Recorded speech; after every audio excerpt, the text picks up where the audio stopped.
இன்னும் 3 மாதம் எடப்பாடியார் வருவார்.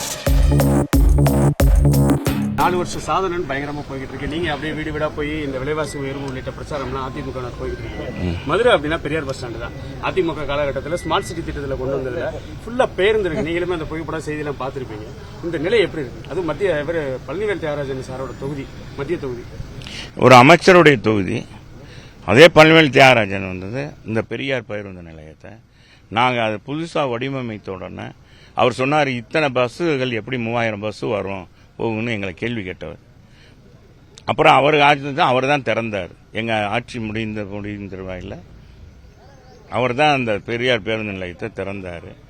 திறந்த பிறகு அதனுடைய பயன்பாடு அவருக்கே தெரிஞ்சிருச்சு. பஸ்ஸுகள்லாம் எப்பவும் நின்றுக்கிட்டே இருக்கிறது இல்லை, வரும் போகும் வரும் போகும், அதான் 3000 கணக்கு பண்ணுறது அப்படின்ட்டு. இப்போ என்னென்னா எங்கள் காலத்தில் எப்படி நவீனமயமாக்கப்பட்டு அவங்களுக்கு வர்ற பயணிகளுக்கு இந்த வெளியூர் போகிறவங்க வைக்கிறவங்க அங்கே இருக்கிறவங்களுக்கெல்லாம் கழிவு அதை குளியலறை, கழிப்பறை, அதே மாதிரி குடிநீர் வசதி இதையெல்லாம் செஞ்சு கொடுத்தோம். அதை கூட இந்த ஆட்சியில் ஒழுங்காக செய்யலை. ஒரு அமைச்சர் அதை போய் பார்வையிட்டு பார்வையிட்டு மாநகராட்சிக்கு ஆணையிட்டு மாநகராட்சி கூப்பிட்டு அதிகாரியை ஓடியாரா இருக்காங்க. அந்த ஏஇ யாரு, நீங்களும் ஊடகத்தில் போட்டீங்கன்னு நான் பார்த்தேன்.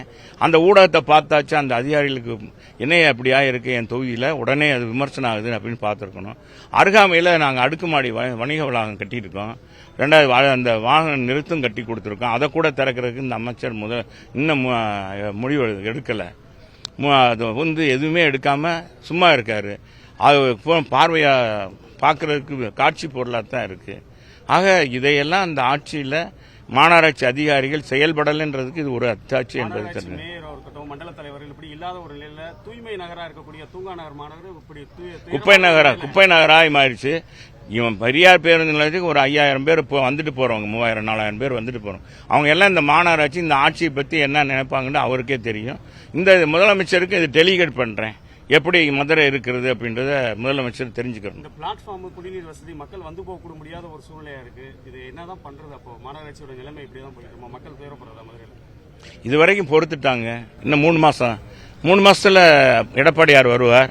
மீண்டும் ஆட்சி வரும். மீண்டும் மக்களுக்கான திட்டங்கள் நிறைவேற்றப்படும். அது சீரமைக்கப்படும். அந்த அடுக்குமாடி வணிக வளாகம் திறக்கப்படும். அங்கே வாகன நிறுத்தங்கள் கிட்டத்தட்ட 3000 4000 வாகன நிறுத்தலாம். ஆக இதையெல்லாம் நாங்கள் வந்த உடனே தான் செய்யணும்னு மீனாட்சி சுந்தரேஸ்வரர் அவர் விரும்புகிறார் போல இருக்கு. அதனால தான் இந்த ஆட்சியில் அவலங்கள்லாம் ஏற்பட்டிருக்கு.